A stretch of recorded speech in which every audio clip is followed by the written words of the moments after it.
Cholesterol की दो अहम अक़साम हैं, हाई कसाफ़त लिपोप्रोटीन HDL और कम कसाफ़त लिपोप्रोटीन LDL। लिपोप्रोटीन चर्बी और प्रोटीन से बने होते हैं। कोलेस्ट्रॉल आपके जिस्म में हरकत करता है, जबकि लिपोप्रोटीन के अंदर होता है।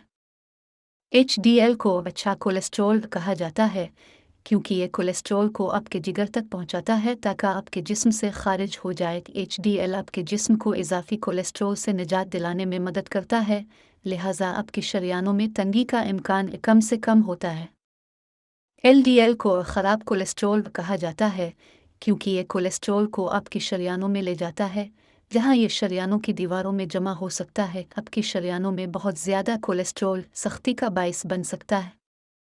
अगर ऐसा हो तो इसमें पहली निशानी ये होती है कि आपका ब्लड प्रेशर ज़्यादा रहने लगता है क्योंकि आपकी शरियानों का रास्ता बंद होने लगता है। इस तरह की हालत बढ़ती है तो दिल के अटैक का ख़तरा और ज़्यादा होने लगता है। ये शरियानों में पुलाक बनाता है।